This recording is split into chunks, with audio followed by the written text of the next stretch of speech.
Il y a près de 30 ans, Claire Chazal et Patrick Poivre d'Arvor ont vécu une belle idylle. Le couple star de TF1 a même eu un enfant ensemble.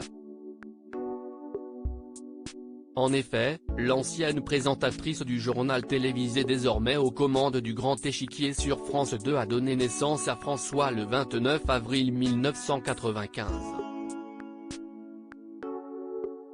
Discret, loin des feux des projecteurs, il vit sa vie.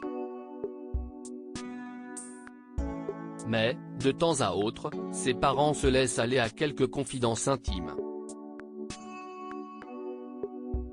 Si est-il le cas ce lundi 27 juin 2022 dans les colonnes du magazine Télé 7 jours. Le prochain numéro du Grand Échiquier est consacré à l'excellence culturelle française, un thème qu'elle affectionne particulièrement. Claire Chazal recevra alors des représentants des grandes institutions que sont le Louvre ou l'Académie française, mais aussi des ambassadeurs de la chanson, de la haute couture et de la gastronomie. Cette passion, elle la tient de ses parents, qui venaient d'un milieu très modeste et se sont élevés par les concours et les livres.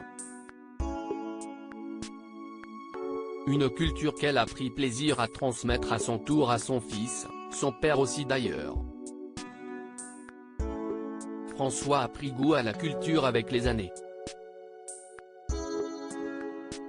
On a beaucoup partagé de moments de spectacle, de concerts, de cinéma. Ajoute l'heureuse maman, comblée par sa relation avec cet enfant unique.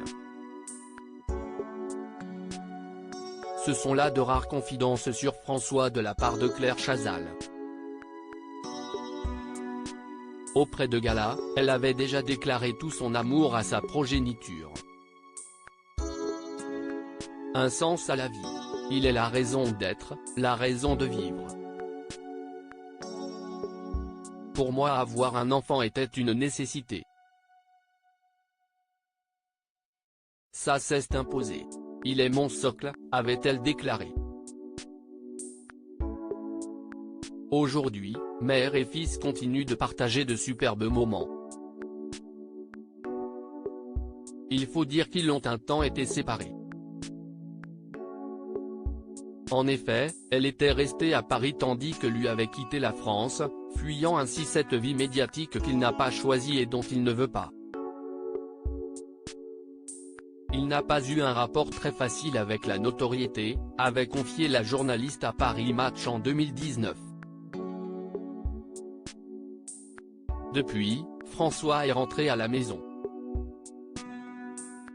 Enfin presque, à 27 ans, il ne vit plus avec sa mère et s'est installé, aux dernières nouvelles, dans un quartier animé de la capitale. Nul doute que le duo continue ses sorties culturelles.